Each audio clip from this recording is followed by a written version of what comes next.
buenas tardes a todos. Hoy ya con las gafas ya no aguantamos más para ver. Un viernes más, el último viernes de mes, quedando con vosotros para tomar un café, hablar cosas de ciencia y tomar conciencia. Además de café, un ratito con vosotros. Bueno, en primer lugar, voy a hablar harto porque últimamente parece que se me escucha fatal y ni con el audio a tope ni nada. Entonces voy a hablar un poquito más alto porque esto no sé dónde he puesto el brazo. Esto parece que este micro, cuando hablas así, funciona bastante bien. O sea, está hecho para hablar muy cerca de la boca. Empecé así, pero luego como que quedaba un poco aparatoso aquí el brazo con el micro y tal. Y bueno, pues lo quité creyendo que era mejor. Pero creo que el micro pegado a la boca es como funciona mejor este cacharro. La cuestión es que ahora no encuentro el brazo donde lo he puesto y bueno, pues ya veremos. En fin, que hoy es el último Café Conciencia antes del verano y nos vamos a dar unas vacaciones hasta septiembre y esperemos que en septiembre podamos volver y por lo menos quedamos ya el último fin de semana de septiembre, fin de semana no, el último viernes de septiembre, perdón, haremos un Café Conciencia y ya ahí plantearemos que tendremos más cerca todo el curso que viene y ya plantearemos cuál será la periodicidad, supongo que será igual, la de una vez al mes en la que nos veamos pues esa horita de 6 a 7 aproximadamente el último viernes de cada mes, ¿de acuerdo? Entonces ahora, de ahora a septiembre nos vamos a dar 3 mesecitos de lavado de cabeza, que también está bien, porque al final uno acaba casi paranoico con la realidad que tenemos que ver y la realidad que os quiero contar, pues se hace complicado llevarlo. Sí, es que tengo aquí un libraco que ahora quiero enseñaros algunas partes de este pedazo de libro que es bueno, es el libro más que más ha influido en nuestra historia reciente, por lo menos. Muchas cosas que contaros, muchas cosas que ver desde el último y teniendo en cuenta que vamos a tener un parón, pues quería un poco hacer una visión global, pero es que los acontecimientos nos están avasallando, ¿no?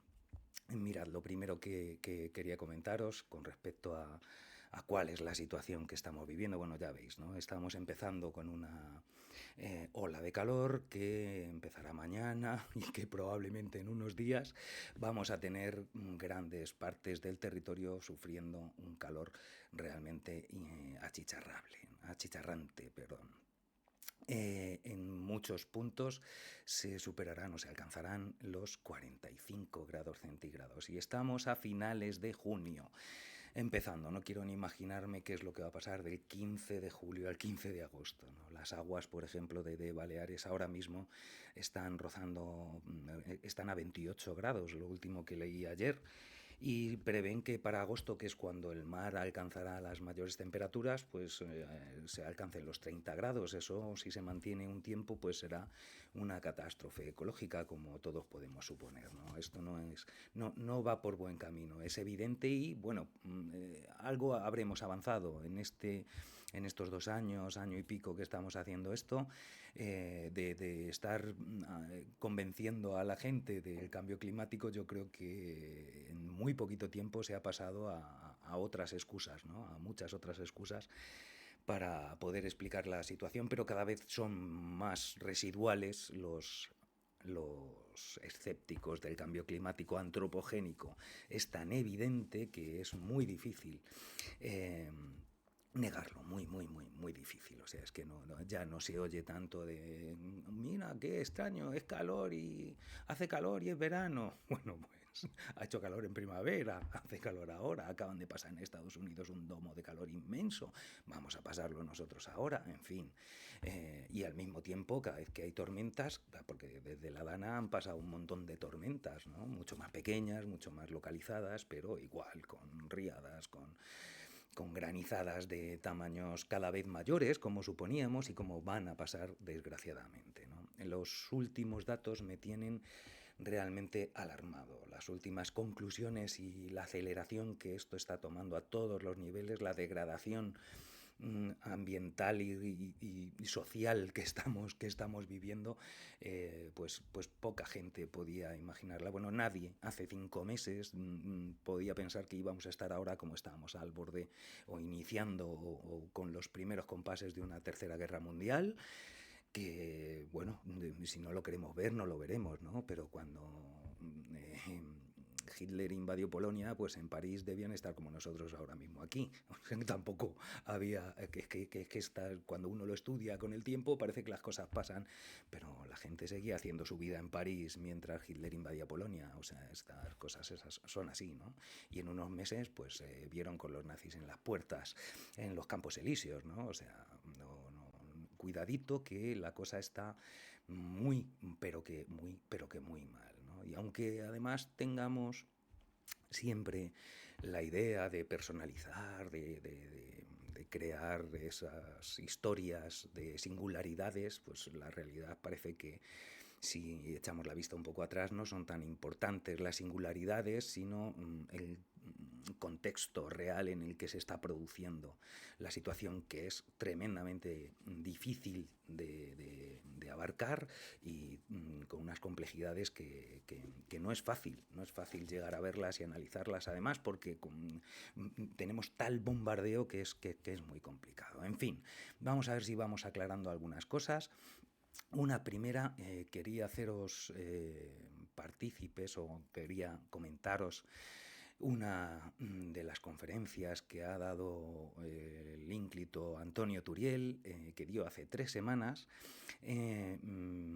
que aunque está en catalán en YouTube, pues se entiende perfectamente. O sea, yo he escuchado tanto ya a Turiel hablando en catalán, que por cierto, él es de León, pero habla perfectamente el catalán.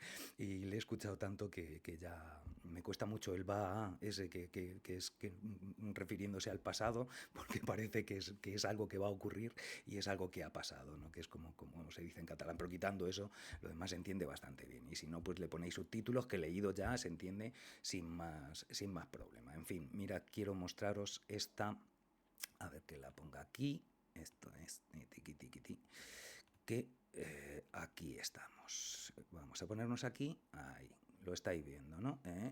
Esta es donde yo quería llegar. Mirad, esta es, como veis, una conferencia que dio hace 3 semanas, pone aquí, hace 3 semanas, la crisis de sostenibilidad del segle XXI, por Antonio Turiel, está en catalán, pero se entiende perfectamente. De aquí he parado la imagen en esta gráfica, que es una gráfica que no es nueva, pero que es muy contundente, muy contundente. Y es en la que nos está hablando del desbalance, imbalance, por aquí, desequilibrio realmente, ¿no? El desequilibrio energético, que es la diferencia entre la radiación, la energía que nos llega del Sol y la energía que despedimos y que rebotamos del Sol. Y que por lo tanto, cuando se recibe más energía del Sol de la que se desprende, la temperatura aumenta, por lógica. Lo entendemos, es fácil de comprender, no tiene más idea. Mira, voy a ampliar esto, supongo que lo estaréis viendo, porque yo aquí no veo cómo estamos, pero no puedo ver ahí, no accedo al icono, pero así se ve. La cuestión es que mirad, aquí es un gráfico que nos muestra en la línea más oscura, los daltónicos no hablamos de colores, ¿vale? La línea superior y por lo tanto la más oscura es la energía que llega, la energía absorbida y la energía desprendida, la energía infrarroja, la radiación infrarroja que desprende la Tierra por su efecto albedo, ¿no? Entre otras cosas.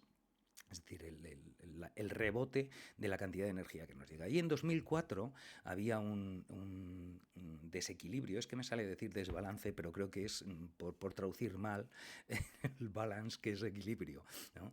El desbalance energético que había en 2004 era de 37 vatios por metro cuadrado.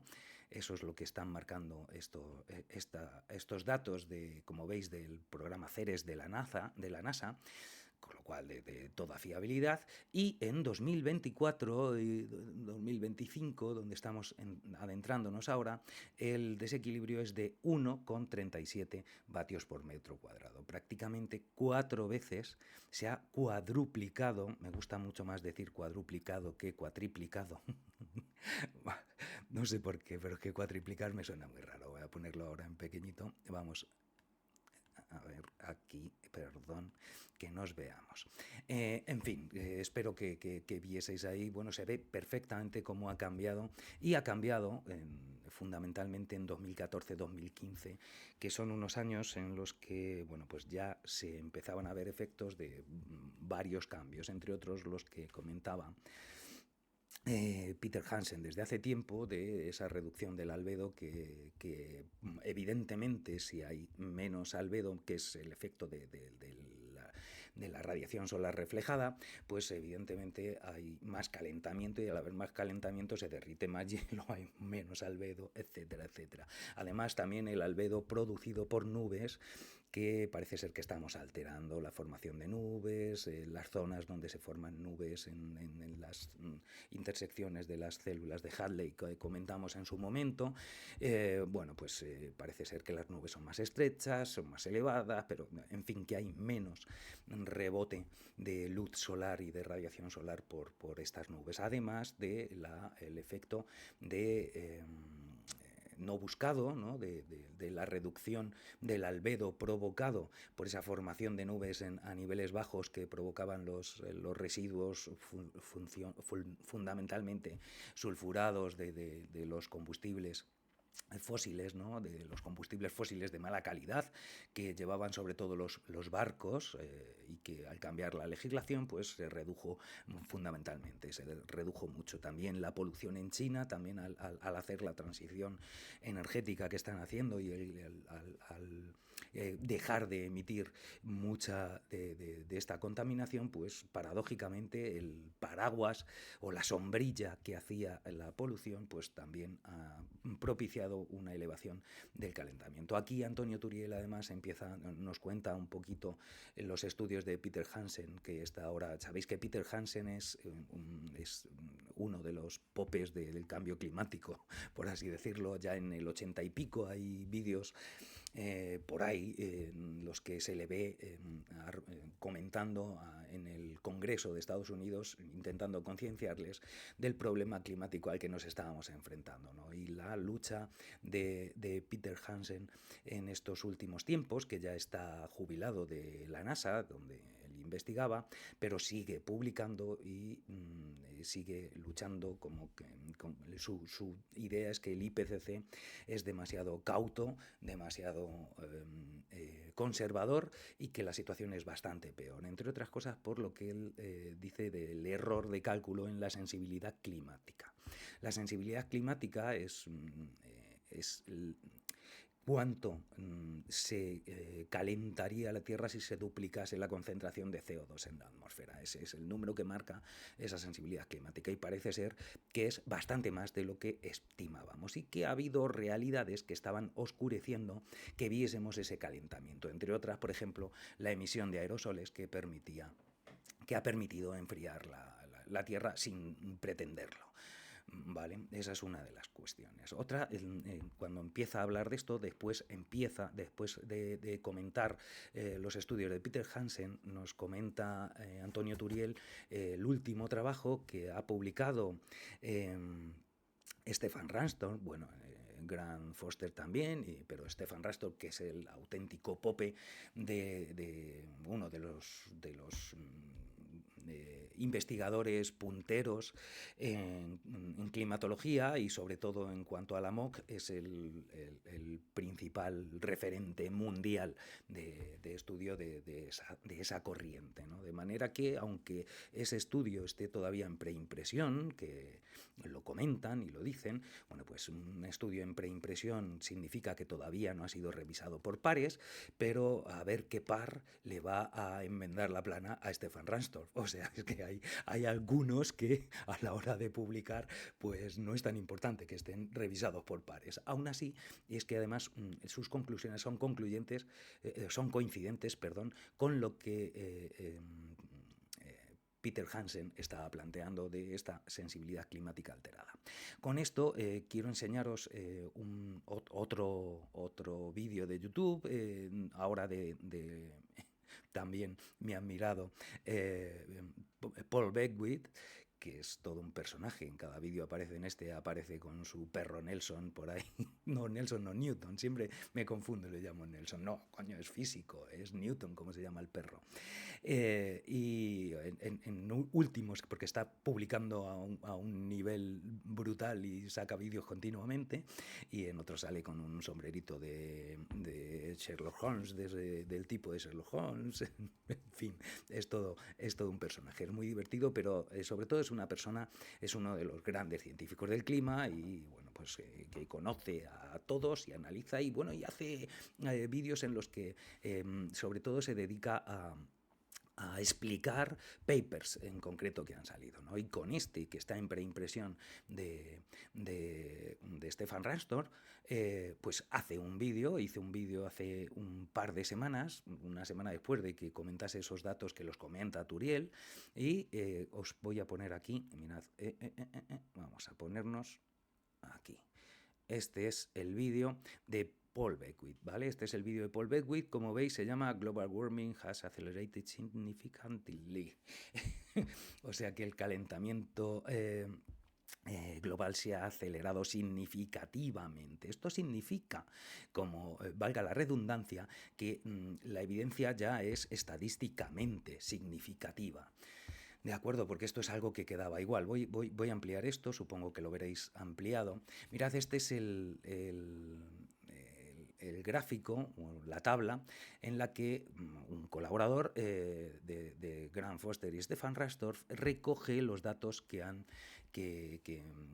extrayéndolos del artículo que está, como veis aquí, 2025 preprint, ¿no? Que está en preimpresión, como os digo, pero que en este caso tiene toda la fiabilidad, ¿no? Si veis esta tabla, esta es una tabla que a mí me ha puesto los pelos de punta. Bueno, los pelos, ya veis que no hay muchos en la cabeza, pero como se nos van cayendo de la cabeza y nos van saliendo más en otros sitios, pues así tengo yo los pelos de punta. Ahora mismo, desde hace un par de semanas, 3 semanas, que empecé a ver el trabajo de Stefan Ranstorff y es para echarse a temblar. Mirad, vamos a ver qué es lo que nos dice aquí.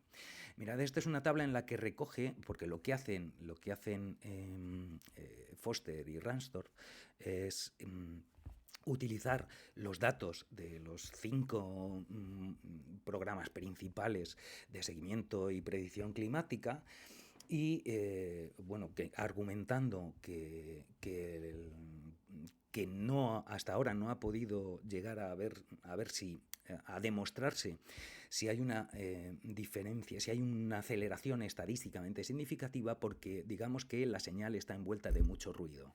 El ruido es fundamentalmente la variabilidad natural de algunos procesos que esconden ese calentamiento, ¿no? Porque hay procesos que pueden aumentar ese calentamiento, hacernos creer que el calentamiento que ha producido la concentración de dióxido de carbono en la atmósfera es el culpable, y sin embargo puede ser un hecho puntual de un ciclo, una oscilación natural o una alteración natural del planeta, ¿no? Por lo que sea. Entonces, las 3 fuentes principales de variabilidad natural son, que lo tenía por aquí puesto, las que habían puesto ellos, en las que... ¿dónde lo tengo? Aquí. Las 3 fuentes de variación natural, aquí están. Eso es. Eran los ciclos de calentamiento y enfriamiento del Atlántico ecuatorial o tropical, ¿no? Que es lo que conocemos como el Niño y la Niña. Es uno de los ciclos que sabemos que una de las cosas que decían en 2023 es que estábamos en el Niño y entonces pues a lo mejor era el efecto solamente del Niño. No significa que el Niño no influya, claro, esos calentones que pega el Niño. De hecho, Juan Bordera comentaba hace tiempo que una de las cosas que más miedo nos da es que la última variación brusca del clima en épocas prehistóricas, pues fue acompañado de varios achuchones. Es como que el calentamiento se va manteniendo hasta que de repente el niño le pega un calentón y lo separa fundamentalmente de la gráfica ascendente con un salto prácticamente exponencial, y a partir de ahí la línea base nueva que coge no es la misma, sino más elevada. Es decir, como que el calentamiento no se produce linealmente, sino que hay unos empujones ayudados por el niño que nos van haciendo subir escalones bruscamente, ¿no? Entonces, quitando el efecto del niño y de la niña, de la ENSO, que es como se conoce en sus siglas, quitando también efecto de las emisiones de muchos aerosoles por erupciones volcánicas que han podido en algunos momentos provocar enfriamientos, como sabemos que estos aerosoles provocan, y las variaciones que ha habido en la intensidad de la radiación solar que llega a la Tierra producto de las alteraciones en las manchas solares. Vale, entonces han quitado estadísticamente, han quitado esos efectos, han podido eliminar con análisis de regresión estadísticos complicados y que no vamos a meternos en ellos, por supuesto, que ahí estarán los estadísticos pero que no va a haber hecho Stefan Ransdorf una payasada. Quiero decir que tendrá todo su sentido, es alguien de suficiente prestigio como para confiar en él, y sobre todo, como os digo, porque coincide con lo que nos estaba diciendo desde hace tiempo Peter Hansen. Mirad, aquí lo que nos dice entonces es que están los datos del programa de la NASA, luego están los datos del programa de la NOAA. La NOAA es la administración National Oceanic Atmospheric Administration, o sea, la Administración Nacional del Océano y la Atmósfera, que es por así decir, es una dependencia de la NASA, pero con independencia en cuanto al programa de modelado climático, ¿no? Entonces, digamos que es una ayuda que en muchos puntos, como veis, además coincide exactamente con las previsiones que hace el programa de la NASA. Luego está el HAT-CRUC que pone aquí, que es la unidad de investigación climática de Hadley en el Reino Unido, que es otro de los principales programas, como digo, el programa de predicción climática, de seguimiento climático de Berkeley, de la Universidad de Berkeley, en California, y el ERA5, que es el ERA5 es el reanálisis que hace el último programa de reanálisis de datos climáticos que utiliza el programa europeo Copernicus. ¿De acuerdo? Entonces, estos son los 5 principales. Y con esos valores, con los datos de estas 5 instituciones, reduciendo, como digo, el ruido provocado por esa variabilidad natural, pues hablan de que ahora mismo estaríamos, según estos 5 programas, en un calentamiento con respecto a la situación preindustrial de 1,45 grados según la NASA, 1,45 grados la NOAA, 1,42 grados el de Hadley, de Berkeley habla de 1,45, y el de Copernicus, el europeo, habla de 1,54, lo que da una media, que es lo que se muestra abajo, de 1,46 grados como calentamiento global. Sabéis que este calentamiento estamos hablando de que en realidad hace referencia a la media de los últimos 20 años. Entonces no es el calentamiento puntual, que ya en 2025 lo hemos superado el 1,5 grados, sino lo que se supone que se ha acumulado en los últimos 20 años, ¿no? Aquí veis la proporción, la rate pone que es la proporción de incremento por década que está teniendo este calentamiento. Y esto lo que nos dice es que en la última década ha habido una diferencia, ha habido un crecimiento del calentamiento de 0,2. Bueno, fijaos, el más benigno es el de Hadley, que habla de 0,39, y el más ahorero, el de Copernicus, que habla de que ha habido un calentamiento de 0,48. El caso es que la media de este calentamiento es 0,43, y esto es lo que ha sido estadísticamente significativo, porque la década anterior, es decir, de 2016 a 2015 o de 2015 a 2014, ¿de acuerdo?, se había producido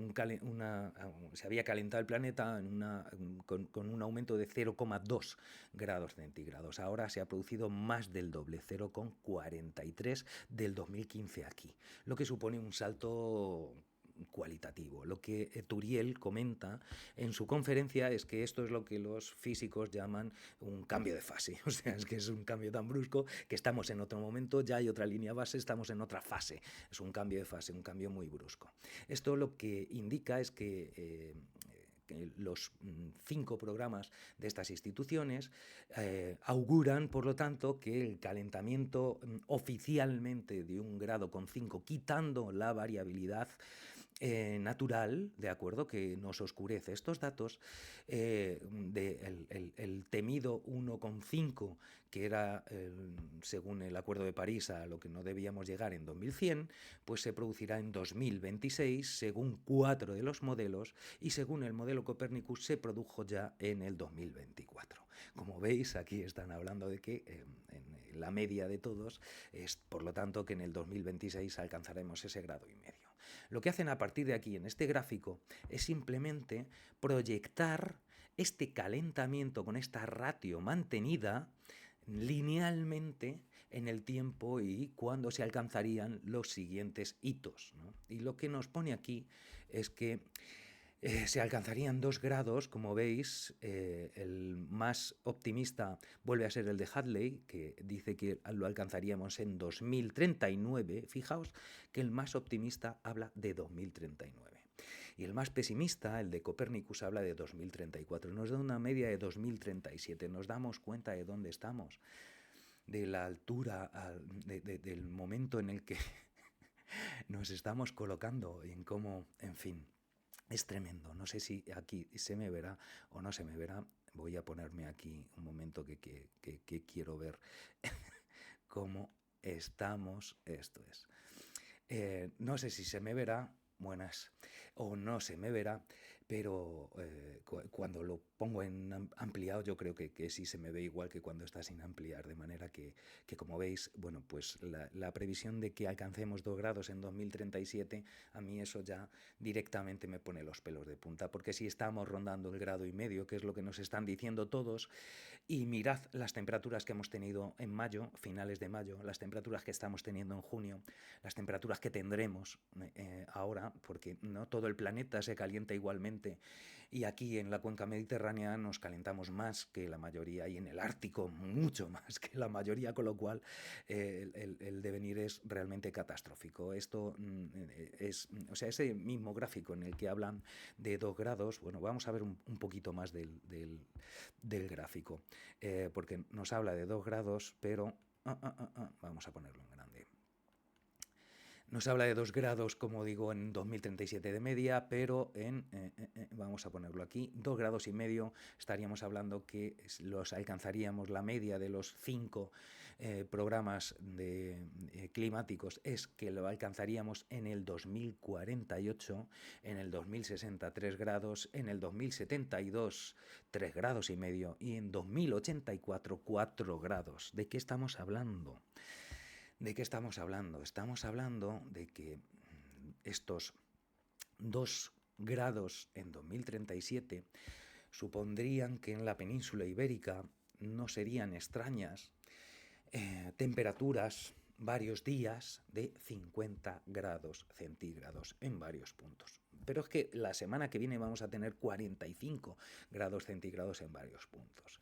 Y en algunos puntos de costa, con la humedad, sabiendo el problema que es la temperatura de bulbo húmedo, esta temperatura en la que ya no puedes, habiendo una humedad grande, tu cuerpo no enfría evaporando, puesto que no evapora el sudor, pues el riesgo vital hace que una temperatura menor con una humedad muy alta también sea catastrófica y tengas un riesgo de golpe de calor muy grande. Esto va a reducir, por supuesto, todo. Va a reducir la actividad, va a reducir, sin contar con otras muchas catástrofes que pueden estar ahí llegando, ¿no? Porque en cuanto llega un frente frío, cualquier cosa con un mar como lo tenemos a las temperaturas en las que lo tenemos, pues ocurren las catástrofes que ya hemos visto que están ocurriendo y que cada vez van a ser desgraciadamente más abundantes. Este gráfico, como os digo, que nos está planteando alcanzar 4 grados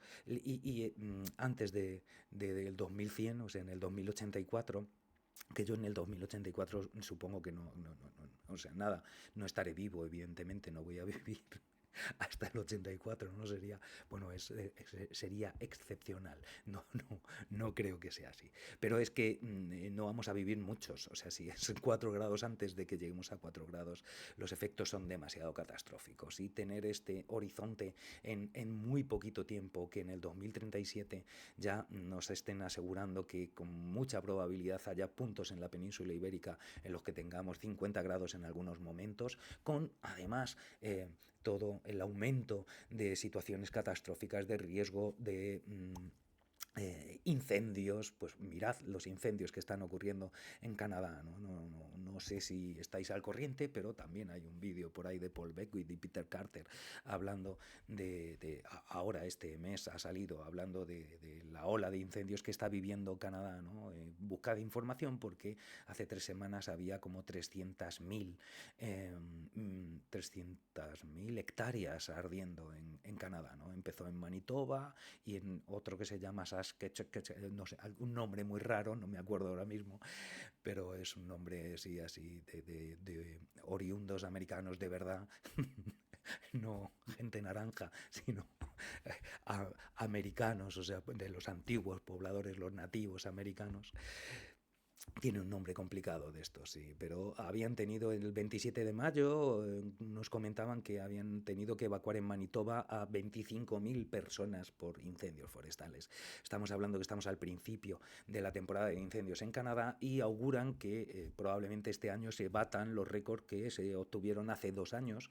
¿Os acordáis con los grandes incendios que hubo en Canadá, de los cuales nos llegó humo a nosotros? Y, bueno, pues ya nos está llegando humo, según parece ser, procedente de estos incendios canadienses y ojalá no, pero todo parece indicar que este año vamos a tener de nuevo unos incendios devastadores en Canadá, con las consecuencias que esto tiene, ¿no? Ahí también comentaban Peter Carter y Paul Beckwith en el vídeo que os comento de los incendios de Canadá, que hay a principios de este año salió un paper también en el que aseguraban que los bosques boreales de la zona boreal se están quemando mucho más que los de otras zonas. Entonces esto es lo que le ocurre a Canadá y por cierto está empezando a ocurrir también en el norte de Europa, en Francia y en Inglaterra también se están quemando mucho más bosques de los que había, puesto que han tenido y tienen una gran sequía. También comentaban, fijaos que en Canadá el 55% del territorio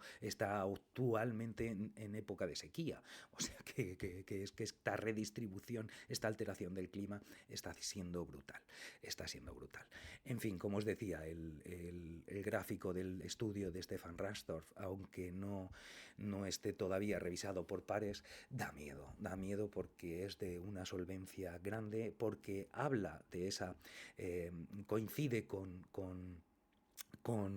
Peter Hansen en esa aceleración provocada porque había, entre otras cosas, un mal cálculo de la sensibilidad climática del planeta y el efecto, como digo, la reducción del efecto albedo, pues puede explicar al menos en parte esa gran aceleración que se está produciendo en estos momentos.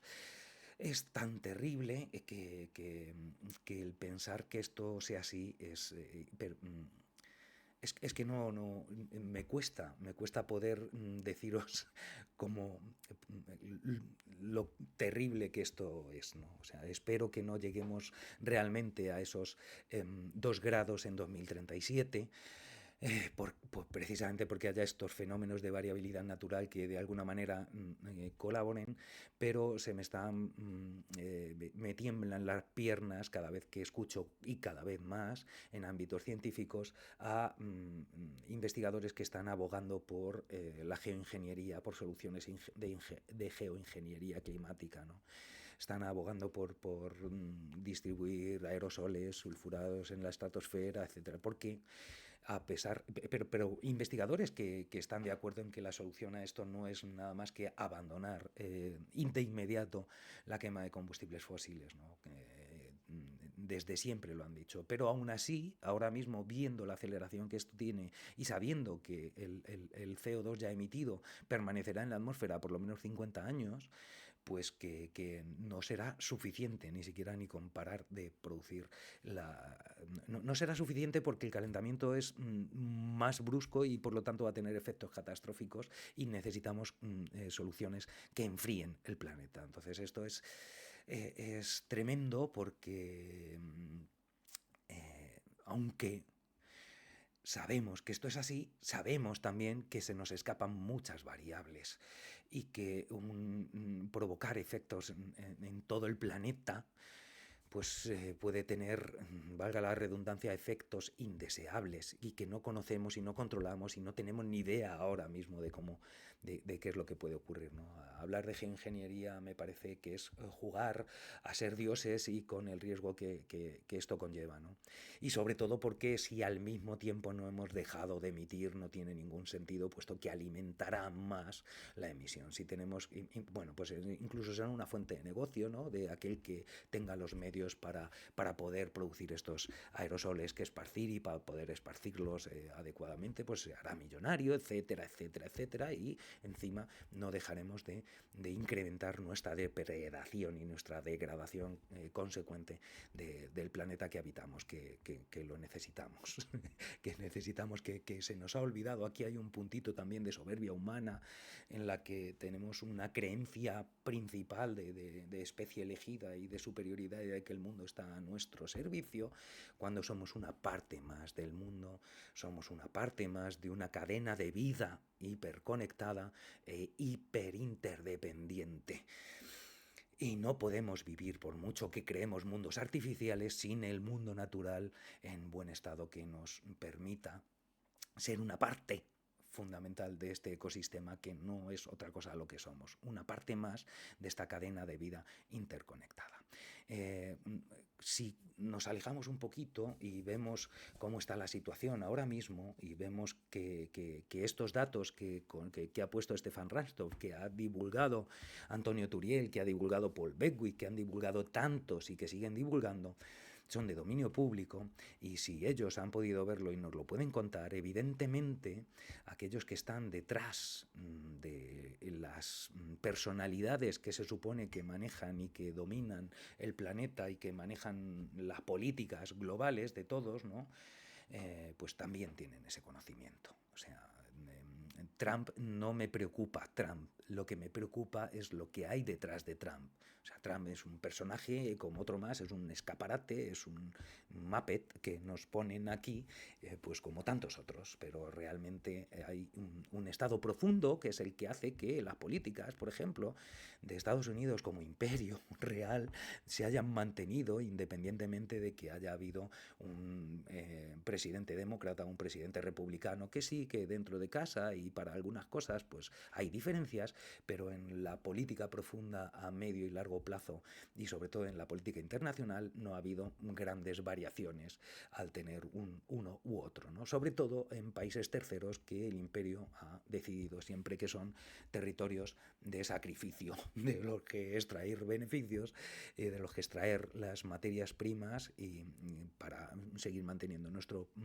sistema de vida independientemente de cuál sea la realidad que dejemos en ese país, ¿no? Y esta es la situación en la que estamos actualmente, ¿no? La alteración del equilibrio geopolítico que había hasta hace nada es brutal, y yo creo que es muy evidente que esta situación de cambio de época, ¿vale? Pues no estamos en una época de cambio, estamos en un cambio de época, en el que la partida de Monopoly que habíamos empezado hace mucho y que en el 2000, en 1970 y pico con Reagan y Thatcher se duplicaron las apuestas y se jugó al Monopoly Extreme, pues ha llegado a su fin, y ahora el dueño del tablero ha pegado un golpe y se lo está recogiendo y se lo está llevando. Eso es lo que está haciendo ahora mismo Estados Unidos. Bueno, Estados Unidos, lo que está haciendo un sector muy concreto de Estados Unidos, que es la oligarquía dominante realmente, ¿no? pero a unos niveles increíbles, ¿no? Toda la alteración del equilibrio anterior, la crisis brutal que hay en Oriente Medio sin parangón hasta el momento, la guerra de Ucrania, las alteraciones en todo, con las relaciones con todos los países, el cambio de discurso, en fin, es tremendo. Y para mí es muy evidente que esta realidad de cambio ambiental a la que estamos sujetos, incluyendo una escasez de recursos fundamentales, una escasez de posibilidades de manejo y de distribución de estos recursos, en un mundo en el que va a haber, evidentemente, si en 2037, y si no es en 2037, si es en 2040 o en 2045, me da igual, si alcanzamos ahí los 2 grados y tenemos esto, supone que en grandes partes del planeta va a ser un territorio invivible, inhabitable de manera permanente. Por supuesto, las producciones alimentarias están también en un equilibrio muy precario, ¿no? Y eso va a suponer grandísimas migraciones, grandísimos movimientos humanos y grandísimas crisis, por lo tanto, que van a estar detrás en estos años que tenemos por delante, pero en muy poquitos años que tenemos por delante. Esta realidad está cambiando a marchas forzadas y a un ritmo muy grande, y por eso es la situación, y por eso estamos viendo lo que estamos viendo, con unos niveles de obscenidad que no podíamos imaginar que se comentasen o que se exhibiesen así en tan poco tiempo, ¿no? Eso es lo que realmente nos debería a todos aterrar, porque hasta hace nada estas cuestiones, aunque se han hecho, ¿no? O sea, el sometimiento de pueblos para beneficio de otros se lleva haciendo desde siempre, pero se maquillaba, se ocultaba, nos daba vergüenza, no podíamos hacer alarde, y ahora se está haciendo alarde de ello. Bueno, lo último es, fijaos, el polvorín de Oriente Medio, como el Estado genocida de Israel, porque es que es así, es un Estado genocida, no queda más que eso, no tiene nada que ver con una cuestión de religión, no tiene nada que ver con una cuestión de odio a los judíos, ni nada en absoluto. Los judíos el judaísmo es mucho más que Israel, y Israel, desgraciadamente, desde hace 30 años prácticamente, con Netanyahu, pues ha tenido una deriva a un Estado pues como el que tenemos, un Estado ahora mismo de Israel desatado, y está desatado porque la situación es tremenda y porque se sabe que el cambio se está produciendo y ya hay que quitarse las caretas. Como os digo, quería comentar con vosotros también algunas cosas las que he ido pues buceando durante este tiempo para intentar entender cuál es esta realidad geopolítica que tiene una conexión fundamental con la realidad, con la policrisis ambiental y climática, ¿no? que estamos llevando, y que hace inviable que el sistema que nos ha traído hasta aquí pueda permanecer sin grandes cambios. Esa es la cuestión. Como os decía, lo último que nos ha ocurrido en estas semanas es el ataque, como digo, que preludia o que inicia la Tercera Guerra Mundial, que es el bombardeo directamente de Israel a Irán. El bombardeo de Irán, con la respuesta, por supuesto, de Irán, que vaya por delante que yo no voy a estar de acuerdo nunca con un gobierno teocrático, ¿no? Como es el gobierno iraní, pero la ruptura total de todo, toda diplomacia, y que ahora mismo Israel, cuando lleva haciendo el mismo discurso, hay discursos de Netanyahu hace 30 años diciendo exactamente lo mismo que está diciendo ahora. ¿Qué es lo que ocurre? ¿Qué es lo que hay ahí? Nos marearán con muchas cosas, nos meterán como antisionistas, como antijudíos, si protestamos, si apoyamos a Palestina, si nos quejamos de que o protestamos o condenamos el ataque de Israel a Irán. Pero no nos confundan, que no nos confundan, no hay razones religiosas detrás de esto. Y ante eso quería comentaros algunas cosas para que también sea palpable que esto es una cuestión de alteración geopolítica, porque la situación en los próximos años va a ser muy dura, y nos están preparando para que seamos capaces de asumir situaciones que hasta hace poco nadie asumiría como normales, ¿no? Como os decía, el concepto religioso del ataque de Israel a Irán, esta rivalidad entre los persas y los hebreos, pues no tiene ni sentido religioso, ¿no? Ante esto, mirad, si buceamos un poquito en la historia y en lo que sabemos, incluso en la mitología, por así decir, religiosa, o en la historia sagrada, cuando ponemos sagrada de apellido, historia siempre tiene que tener comillas, ¿no? Porque, bueno, pues porque de histórico tampoco tiene mucho, pero veamos cuáles son estas razones. Mirad, a este respecto, quería mostraros cómo, por ejemplo, en Wikipedia, si ponéis cautiverio de Babilonia, pues veréis que aquí hay toda una página de Wikipedia hablándonos de la historia bíblica del cautiverio en Babilonia. Y como veis aquí, mirad, os voy a poner vamos a leer un poquito de esto que nos pone aquí. Exilio y cautiverio en la Biblia. Dice, las principales fuentes acerca de lo sucedido son el segundo libro de Crónicas, el segundo libro de Reyes, ambos finalizan con el exilio. Esdras es otro libro de la Biblia, comienza con el exilio y narra lo sucedido, luego en este con Nehemías, no sé por qué se me ha puesto esto aquí, que no quita. Y los profetas Jeremías, Ezequiel, que dan testimonio de la catástrofe, tal. Vamos, lo que vienen a decir es que vienen muchos sitios, hablan de mucho y dice, el exilio es por consiguiente de gran importancia para el texto bíblico. Eso es lo que nos están diciendo aquí en la página de Wikipedia sobre el cautiverio de Babilonia. ¿Y cuál es este exilio? Este exilio, mirad, en la historia bíblica, la parte de la Biblia, el Antiguo Testamento, la parte de la Biblia que compartimos con los libros sagrados de los judíos, porque lo que no compartimos es el Nuevo Testamento, es a partir de Jesucristo, ¿no? Pero hasta Jesucristo, de hecho, el cristianismo no es nada más que un desgajado que fue herético de ese tronco común de religión judía, ¿no? Las religiones abrámicas, sabéis que son las tres religiones principales, las religiones del libro que llaman porque convergen y tienen y veneran como texto sagrado a estos textos bíblicos que recogemos nosotros en la Biblia nuestro, digo como si yo fuese católico, pero he vivido en una tradición católica, también me bauticé, hice la comunión y estas cosas, aunque hoy por hoy soy profundamente ateo, pero hay una formación religiosa que he tenido y que además 12 años, estudiando en un colegio de Opus, pues también ayuda a lo suyo, ¿no? Y una familia con un sentido religioso y un conocimiento de la Biblia desde hace muchísimo tiempo, ¿no?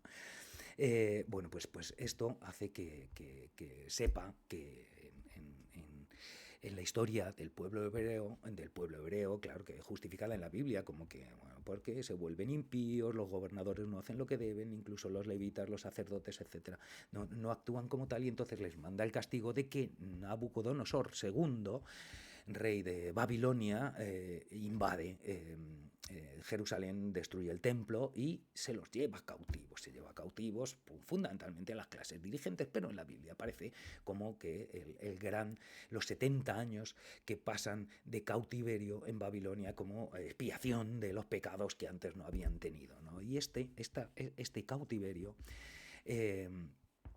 no se les libera del cautiverio y se les permite volver a Jerusalén y reconstruir el templo hasta que llega un personaje histórico que se llama Ciro el Grande, rey de Persia. Mirad cómo será que en la Biblia le llaman el único ungido no hebreo. Ungido es Mesías, es la traducción del hebreo Mesías. Y Mesías es el enviado, el ungido, por lo tanto, el elegido por Yahvé, en este caso, por Dios, ¿no? Para transmitir su mensaje o para a través de él que se cumpla la voluntad de Dios, ¿no? Esa es la idea. Y con respecto a esto, quería leeros, mirad, yo tengo aquí una Biblia, fijaos, una Biblia que me dieron hace unos años unos amigos, porque yo cuando estaba haciendo el doctorado tenía un amigo que que coleccionaba Biblias, o sea, sí, una de sus aficiones era coleccionar Biblias y ellos se enteraron, mis amigos, y desmantelando la casa de los padres de uno, que se habían muerto ya y estas cosas, pues estaba esta Biblia. Esta es una Biblia tocha, una Biblia como veis, de edición maravillosa, de no sé qué, bueno, firmada por Juan Pablo II, creo, y todas estas cosas. Juan 23, perdón, aquí está. Fijaos que esto es una Biblia todavía de la época de Juan 23, creo que sí. Bueno, ya habla de Pablo VI, bueno, no, que nos están mencionando a los principales papas que había en el momento, no cuando estaba. El caso es que de esta Biblia, bueno, pues he seleccionado un par de pasajes de este Antiguo Testamento para que veamos cuál es la relación entre los persas y los hebreos y cómo precisamente hay rabinos, porque yo sí esto lo sé, entre otras cosas, porque también he escuchado a rabinos que defienden precisamente la idea de que el pueblo hebreo está eternamente en deuda y por lo tanto debe estar agradecido al pueblo persa, precisamente porque es el Shah de Persia del siglo VI antes de Cristo, que era Ciro el Grande, el que los libera del cautiverio en Babilonia y les permite y les devuelve los tesoros que habían sido robados por Nabucodonosor II y les permite llegar y volver a su tierra y reconstruir el templo. Dicen 20 años, a ver, os voy a poner, dice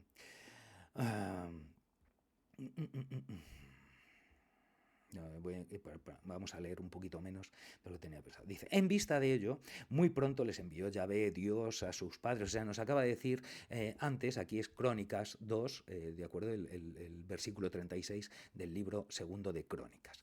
Y al final, ya, y nos está contando que, bueno, pues como os decía, habían sido impíos los gobernantes judíos y tal, y envía, por lo tanto, dice, los sacerdotes, el pueblo, habían multiplicado las prevaricaciones, imitando todas las abominaciones de las gentes, y habían contaminado la casa de Yahvé, que él había consagrado en Jerusalén. En vista de ello, muy pronto les envió Yahvé, Dios, a sus padres, Dios de sus padres, aviso por medio de sus mensajeros, pues tuvo compasión de su pueblo y su morada. O sea que les envió a Jeremías, Isaías, es decir, los profetas, advirtiéndoles de que iban por mal camino. Dice, pero ellos escarnecieron a los mensajeros, despreciaron sus palabras y se mofaron de sus profetas hasta tal punto que llegó la cólera de Yahvé contra su pueblo, al extremo de no tener remedio. Hizo pues subir contra ellos al rey de los caldeos, que mató a filo de espada a sus mujeres a sus mejores, en el interior del santuario, sin indultar a joven, doncella, viejo ni cano. Todo lo puso Yahvé en su mano. Todos los objetos de la casa de Dios, grandes y pequeños, los tesoros de la casa de Yahvé y los tesoros del rey y de sus principales, todo se lo llevó a Babilonia. Incendiaron la casa de Dios, demolieron la muralla de Jerusalén, prendieron fuego a todos sus palacios y destruyeron todos sus objetos preciosos. Se llevó cautivos a Babilonia a los que habían escapado de la espada y les sirvió a él y a sus hijos de esclavos hasta el advenimiento de la dinastía persa, para que se cumpliera la palabra de Yahvé profetizada por boca de Jeremías. Fijaos lo que nos está diciendo aquí, la condenación a las que Nabucodonosor los llevó al exilio y por lo tanto al cautiverio en Babilonia durante 70 años por no haber sido impíos. Y como dice, hasta que el rey persa los liberó. Y aquí, dice, fijaos en el libro de Isaías 44-45, os voy a leer un trocito, en los que menciona un diálogo directo de Yahvé, en el que Yahvé comenta y habla, entre otras cosas, de Ciro, y le comenta a Ciro el Grande qué es lo que hay que hacer. Y dice, yo, Yahvé, he hecho todo, he desplegado los cielos yo solo, he extendido la tierra, ¿quién está conmigo? Yo desbarato los signos de los augures y hago delirar a los adivinos, obligo a retirarse a los sabios y reduzco su ciencia a locura. Yo confirmo la palabra de mi servidor y llevo a cabo el plan de mis mensajeros. Yo dije que de Jerusalén será habitada y de las ciudades de Judá serán reedificadas y levantaré sus ruinas, porque había sido destruido por Nabucodonosor. Dice, yo dije al abismo, sécate, de cierto tus corrientes secaré. Yo que digo a Ciro, y aquí menciona a Shah de Persia, Mi pastor, le llama mi pastor a Ciro. ¿Os imagináis lo que es esto? Mi pastor a un extranjero, a un no hebreo.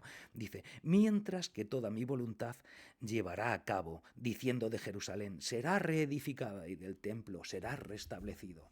Así ha dicho Yahvé a su ungido, a Ciro, le llama ungido, que es la tradición, como os digo, traducción, como os digo, de la palabra Mesías, que de algo nos deberá sonar a todos los que hemos tenido una cierta formación católica, a quien he cogido por su diestra para subyugar a las naciones delante de él y desceñir los lomos de los reyes, para abrir ante él batientes y que las puertas no queden cerradas. Yo marcharé delante de ti y allanaré las montañas, quebraré los batientes de bronce y destrozaré los cerrojos de hierro, te daré los tesoros de las tinieblas y los depósitos escondidos, para que conozcas que soy Yahvé, el que te ha llamado por tu nombre, el Dios de Israel. O sea, Ciro es uno de los personajes en los que la Biblia hebrea pues admira y venera, y es uno de los pocos, bueno, el único, que dicen, el único ungido no hebreo, es como aparece en la Biblia, con lo cual razones religiosas no hay detrás de estas supuestas ofensivas, sino todo lo contrario. Hay, como os digo, judíos ortodoxos que se manifiestan incluso en Israel porque no están de acuerdo con esta agresión ahora también a Irán. Por supuesto, la de Palestina, mirad, es que no tiene ningún sentido que utilicemos este libro que se ha utilizado tantas veces para provocar guerras y cubrir o justificar auténticos genocidios, ¿no? Desde el que pretenden en Palestina por el aquel de que son el pueblo elegido y a ellos se les ofreció la tierra prometida, y esa tierra prometida es suya y les pertenece a ellos, ¿no? y a nadie más, porque sí, es cierto que en el Génesis, en el Pentateuco, en los 5 primeros libros, cuando habla de que se les presenta y les dice, esta es la tierra prometida, pues id allí y será vuestra, pero esa tierra tenía, Canaán tenía sus cananeos, ¿no? Pero también estaban los amorreos, también, en fin, había un montón de etnias a las que dice clarísimamente Yahvé que lo que tenéis que hacer es exterminarlas y quedaos con ello. Entonces, que justifiquen con eso algunos ultraortodoxos o manejando esa justificación histórica o historia sagrada, histórico-sagrada, ¿no? de que tienen el deber e incluso de expulsar de esa tierra a todos y quedarse con ella, pues no tiene sentido, porque ahora, por ejemplo, lo de Irán no tendría ningún sentido siendo coherentes exclusivamente y fieles a lo que la Biblia nos está diciendo, ¿no? La razón, el pueblo hebreo, como os digo, debería estar eternamente agradecido al pueblo persa, porque sin el pueblo persa y sin la liberación del cautiverio de Babilonia no se hubiese llegado a establecer la religión judía como se ha establecido, ¿no? Con esto también quería que, bueno, pues podemos ver qué otras razones hay aquí detrás, ¿no? Y cómo ahora mismo la justificación o lo que Israel está planteando, lo último que está planteando Netanyahu es acabar, descabezar, por supuesto, el gobierno teocrático de los ayatolás, ¿no? De la ayatollah Jamenei, y quitarle de en medio como si no hubiese otro ayatolá que le sustituyese y estas cosas, pero bueno, acabar con el régimen de los ayatolás, que no es un régimen agradable, evidentemente, pero tampoco es un régimen agradable el de Netanyahu. O sea, no vamos a pensar que los iraníes son despreciables por tener un régimen teocrático. Israel, que es otro régimen teocrático de facto, no, como es una democracia, puede hacer lo que le dé la gana, ¿no? Igual que Estados Unidos es una democracia, puede hacer lo que le dé la gana. Bueno, pues que se lo digan ahora mismo a los habitantes de California lo democráticos que son, ¿no?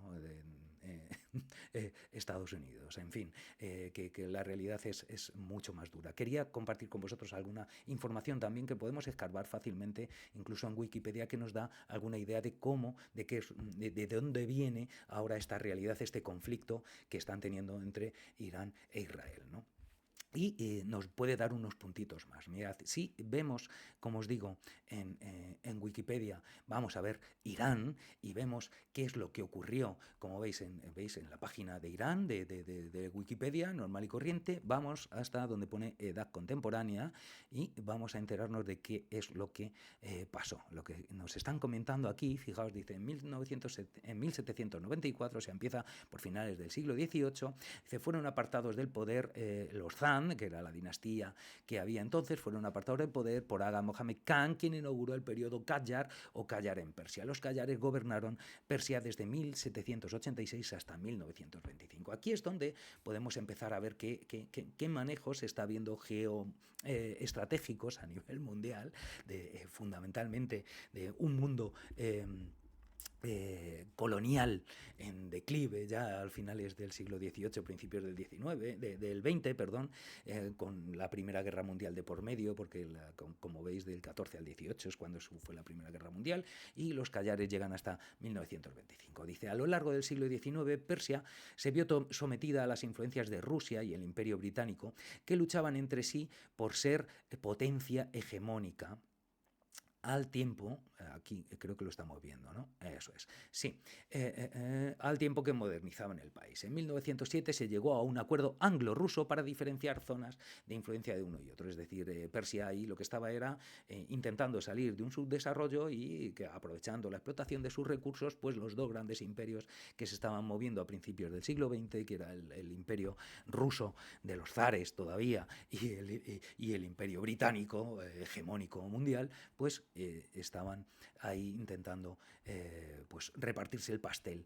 de lo que era Persia en aquel momento. En el año 1925 subió al poder Reza Pahlavi. Pahlavi pone aquí, yo siempre lo había entendido antiguamente como Reza Pahlavi, cuando hablaban del Shah de Persia, el que fue el hijo de este Reza Pahlavi, que era Mohammad Reza Pahlavi, ¿no? Jefe militar de ideología nacionalista. En 1941 Reza Pahlavi abdicó en su hijo Mohammad Reza Pahlavi, este que os digo yo, tenía su tercera esposa, me parece que era su tercera esposa, era Farah Diva, que era una mujer que salía en todas las revistas del corazón cada 2x3, o sea, era esta dinastía, los Reza Pahlavi, eran, bueno, pues fueron muy amigos de las dinastías europeas y por lo tanto apoyados por ellos, porque claro, ¿qué es lo que había aquí detrás, ¿no? Dice, tras la Segunda Guerra Mundial aumentó el rol del Parlamento, eligiéndose democráticamente el gobierno y primer ministro encaminándose hacia una monarquía constitucional. O sea, de una monarquía autoritaria se fue la idea es que la evolución del pueblo iraní o persa en este momento fue, bueno, después de la Segunda Guerra Mundial ya iraní, fue derivando hacia los modelos de monarquía constitucional que veían en Europa. En 1953 el primer ministro Mohamed Mossadegh fue expulsado del poder al intentar nacionalizar los recursos petrolíferos. Fijaos, esta es la clave. En el 53 Mossadegh, este señor, fue expulsado del poder al intentar nacionalizar los recursos petrolíferos en un golpe de Estado orquestado por británicos y estadounidenses a través de su embajada y denominado Operación Ajax. Si pinchamos en Operación Ajax, mirad, nos lleva aquí, al golpe de Estado de Irán en 1953. Y vamos a leer un poquito para que nos demos cuenta de cómo funciona esto y cómo se nos cae la venda esta que nos han puesto durante mucho tiempo de Occidente, culturizando a pueblos y facilitando el desarrollo de otros pueblos y llevándoles la democracia. ¿De acuerdo? Dice, Mossadegh había intentado auditar los documentos de la Anglo-Iraní Oil Company, que era la empresa anglo-iraní que estaba extrayendo todos los recursos de hidrocarburos de Irán. Dice, una corporación británica, ahora parte de British Petroleum, dice, y limitar el control de la compañía sobre las reservas de petróleo iraníes. Ante la negativa de la Anglo-Iraní Oil Company a cooperar con el gobierno iraní, el Parlamento votó para nacionalizar la industria petrolera de Irán y expulsar a los representantes corporativos extranjeros del país. Después de esta votación, Gran Bretaña instigó un boicot mundial al petróleo iraní para presionar económicamente a Irán.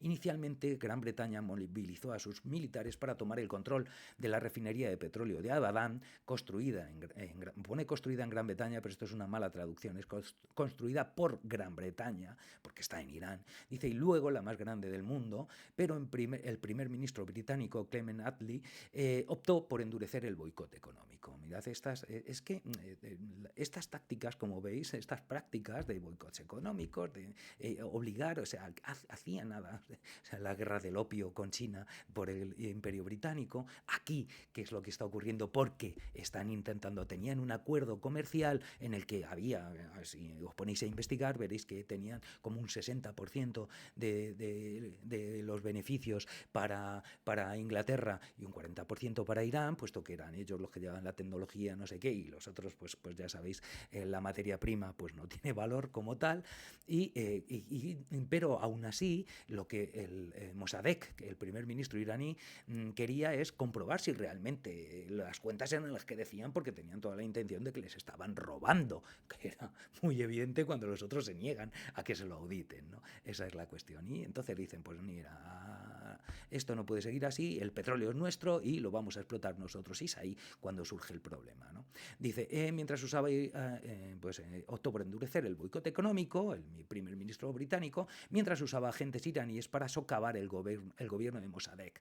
Juzgando que Mossadegh no era confiable y temiendo una toma del poder comunista en Irán, siempre vienen bien los comunistas para justificarnos, ¿no? El primer ministro británico Winston Churchill y la administración de Eisenhower, fijaos, la figura de Eisenhower, la figura de Churchill, aquí siempre magnificada, bueno, pues también tienen ciertos oscuros, no solamente claros. Decidieron derrocar al gobierno de Irán, aunque la administración predecesora de Harry Truman, fijaos, bastante más denostado que Eisenhower, dice, se había opuesto a un golpe de Estado, temiendo el precedente que sentaría la participación de la Agencia Central de Inteligencia, la CIA, en estas cuestiones, ¿no? Porque hasta el momento, se suponía, la Agencia Central de Inteligencia de Estados Unidos no había instigado golpes de Estado. De hecho, se considera que este golpe de Estado del 53 es el que inicia un largo recorrido de injerencia en política extranjera a través de golpes de Estado más o menos blandos, más o menos duros, para ser concretos. Dice, las conclusiones de los funcionarios de inteligencia británicos y las solicitudes del gobierno de Reino Unido fueron fundamentales para iniciar y planificar el golpe, a pesar de que el gobierno de los Estados Unidos en 1952 había estado considerando una acción unilateral sin el apoyo del Reino Unido para ayudar al gobierno de Mossadegh. O sea, a pesar de esto, dice, tras el golpe del 53 se formó un gobierno bajo el mando del general Fazollah Zahedi, que permitió a Mohammad Reza Pahlavi, el último Shah de Irán, el rey iraní en persa, gobernar más firmemente como monarca. Se basó en gran medida en el apoyo de los Estados Unidos para mantener el poder. Fijaos que aquí está citado con 4 referencias, ¿de acuerdo? Según los documentos y registros desclasificados de la CIA, algunos de los mafiosos más temidos de Teherán fueron contratados por la CIA para organizar disturbios el 19 de agosto. Otros hombres pagados por la CIA fueron llevados a Teherán en autobuses y camiones y se apoderaron de las calles de la ciudad. Entre 200 y 300 personas murieron a causa del conflicto. Bueno, se me está poniendo tono de enviado especial. Mira que está referenciado también, 21, 22, 23, hay un montón de referencias en esta página de Wikipedia. Dice, Mossadegh fue arrestado, juzgado y condenado por traición por el Tribunal Militar del Shah. El 21 de diciembre de 1953 fue sentenciado a 3 años de cárcel y luego puesto bajo arresto domiciliario el resto de su vida. Otros partidarios de Mossadegh fueron encarcelados y varios recibieron la pena de muerte. Después del golpe, el Shah continuó su gobierno como monarca durante los siguientes 26 años hasta que fue derrocado en la revolución iraní en 1979.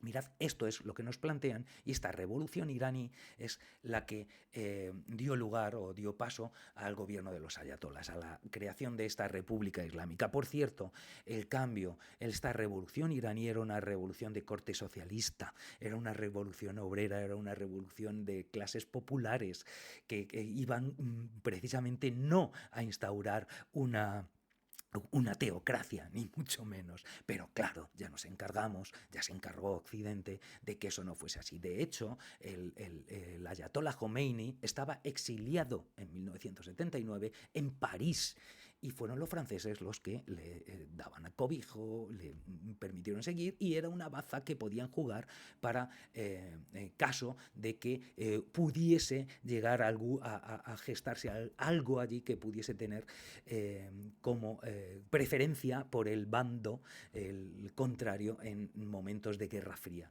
que era como estábamos entonces. Lo último que comentaré es esto que nos dice este último párrafo de esta etapa contemporánea que nos cuenta Wikipedia en el golpe de Irán, del Ajax. Dice, en agosto de 2013, 70 años después, el gobierno de Estados Unidos reconoció formalmente su papel en el golpe al publicar una gran cantidad de documentos gubernamentales previamente clasificados que muestran que estaba a cargo tanto de la planificación como de la ejecución del golpe, incluido el soborno de políticos iraníes, funcionarios de seguridad y oficiales de alto rango del ejército, así como propaganda pro-golpista. Se cita a la CIA reconociendo que el golpe se llevó a cabo bajo la dirección de la CIA y como un acto de política exterior de los Estados Unidos, concebido y aprobado en los niveles más altos de gobierno. Como veis, lo que aquí nos cuentan no es que Occidente estaba llevando la democracia a el pueblo persa y que ahora nos lo justificarán y nos lo vestirán de la misma manera. Estamos quitando una teocracia y vamos a poner al heredero de Reza Pahlavi, que no ha tocado Persia hasta este momento, que no ha tocado Irán hasta ahora, desde que se exilió su padre, ¿de acuerdo? Como la baza pro-occidental, que al igual que había ocurrido anteriormente, mantendrán siempre y cuando pues las principales, las multinacionales energéticas occidentales puedan seguir campando a sus anchas en su territorio y disponiendo de unos recursos que cada vez van a tener más valor por la inestabilidad y la escasez que va a provocar esta situación de degradación extrema a la que estamos llegando, ¿no? Una última cuestión, simplemente esto, quería que viésemos que hay una evidencia de que esto ya ha ocurrido, de que estos manejos son los que hay y que nos los vestirán con muchas razones, con razones de democratización, con razones religiosas, pero lo que hay detrás es una realidad de acaparación y de manejo de unos recursos que van a tener mucho más valor en un mundo con una inestabilidad creciente y disparada que nadie sabe por dónde va a ir en los próximos años. Y todo el mundo las grandes potencias están agarrando todo lo que puedan precisamente para tener recursos que mover en los próximos años que van a ser realmente muy caóticos, ¿no? Lo peor, lo último que quería, la última reflexión, aunque ya la he apuntado anteriormente, es que esta situación encaja también perfectamente con lo que están viviendo en Estados Unidos, con esta situación de guerra civil prácticamente larvada o encubierta o apaciguada que se está viviendo en California, que se está viviendo en Nueva York, que se está viviendo en Chicago, que se están viviendo en feudos fundamentalmente demócratas por este giro tiránico y descarnado que está teniendo Trump. Y un puntito más desde el punto de vista de lo que sabemos de psicología, ¿no? Si a mí lo que más me preocupa es la obscenidad, como os decía antes, con la que se está produciendo esto. Porque lo que está ocurriendo en Gaza, el genocidio que está ocurriendo en Gaza, nos lo están mostrando descarnadamente y no hay nada que lo evite. O sea, lo de las colas del hambre en las que obligan a coger comida en determinados puntos y cuando están produciéndose esa entrega de comida disparan y llevan ya más de 800 muertos así en los últimos días. Es que eso no nos lo podíamos imaginar nadie hace 5 meses que iba a poder ocurrir. Y sobre todo que iba a ocurrir y que no iba a pasar nada, que es lo que está ocurriendo, que es esa disonancia que nos produce el ver tanto horror y que seguimos igual. Es como la canción de la Tercera Guerra Mundial de Sabina, ¿no? En la que va contando los rojos contra los amarillos, y va diciendo, uno grita yo me defiendo, otro dice yo no he sido, están ahí en el jaleo y dice, y mientras tanto tú cambiando de champú. Pues esa es la realidad que tenemos, ¿no? Y que nos hace pues estallar la mente tanto con la realidad brutal del cambio climático, la realidad brutal de la degradación medioambiental que estamos viviendo y que nos está poniendo en vida, en vida, no, perdón, nos está poniendo en el filo de la navaja, ¿no? a toda forma de vida actual que estamos habitando este planeta en estos momentos, y que sin embargo, pues tú cambiando de champú, ¿no? Mientras tanto tú cambiando de champú, o como dicen los siguientes párrafos, ¿no? Preocupado porque tu amor te ha dejado o haciendo régimen para adelgazar. Y mientras iba a estallar la Tercera Guerra Mundial. Eso no sé qué nos estaba diciendo, ¿no? Cuando digo esa obscenidad con la que nos presentan, esa brutalidad, esos vídeos que cuelga en el Twitter oficial de la Casa Blanca Donald Trump con los grilletes de los deportados y con tantos vídeos que estamos viendo ahora mismo de las actuaciones del mal llamado ICE, el ICE, que en las siglas de inmigración de Estados Unidos, en los que está habiendo secuestros de gente encapuchada, de gente con un pañuelo tapándose, pañuelo y gafas de sol. Es que esa imágenes en las que están cogiendo gente y se la están metiendo en un coche y desaparecen, y a los 3-4 días están en una cárcel de El Salvador. Es que es brutal. Nadie se podía imaginar hace 5 meses que eso podía estar ocurriendo en la venerada tierra de la libertad de Estados Unidos, ¿no? Pues esa es la situación que tenemos. Y yo, desde el punto de vista psicológico, solo entiendo 2 razones. Una primera, este horror descarnado nos está desensibilizando, es una actuación de desensibilización sistemática para que podamos soportar y para lo que viene, lo que van a proponer, ¿no? Porque esto está unido a una progresión brutal de fake news y de obligar incluso a que no haya filtros para estas fake news y que se pueda Elon Musk con sus historias pueda hacer lo que realmente le dé la gana y manejar el algoritmo como quiera para crear ellos su propia realidad, que la realidad no es así. También o es que no tiene nada que ver esto, esta realidad climática, esta realidad de fin de época y de cambio brutal, no tiene nada que ver con los despidos que está produciendo. O sea, los primeros despidos que hizo Donald Trump de funcionarios públicos fue precisamente en la NOAA, fue precisamente en las agencias, en los investigadores que están a cargo de perseguir y de informarnos de dónde está el clima y entre otras cosas es eso, para que la realidad sea la que ellos se inventen, porque en estos momentos es terrible. Como os digo, uno primero que es esa desensibilización sistemática, ¿no?, que nos produce, y otra segunda es una indefensión aprendida, este bombardeo brutal, continuo, y en el que ves que no puedes hacer nada y en el que te sientes impotente, es la mejor manera de tener un pueblo sojuzgado y manejado. En fin, ya nos hemos pasado mucho tiempo, ya os he dado una charla, hoy he metido incluso trocitos de Biblia, que no tiene mucha ciencia, pero que creo que es fundamental que nos carguemos de argumentos para resistir ante esta avalancha tan tremenda que nos va a venir en los próximos tiempos. Espero volver a veros en septiembre, el último viernes de septiembre, si nos dejan y si la situación no ha empeorado catastróficamente, porque corren tiempos malos tiempos para la lírica, que decían Golpes Bajos. Hasta el último viernes de septiembre, pasad buen verano a la sombra, que va a hacer mucho calor. Hasta entonces, intentad pasarlo bien, y no preocupaos por si vais a tener jubilación, que el tiempo, tal y como nos está diciendo, va a cambiar esto en los próximos 15 años más de lo que ha cambiado en los anteriores 50. Hasta septiembre, como os digo.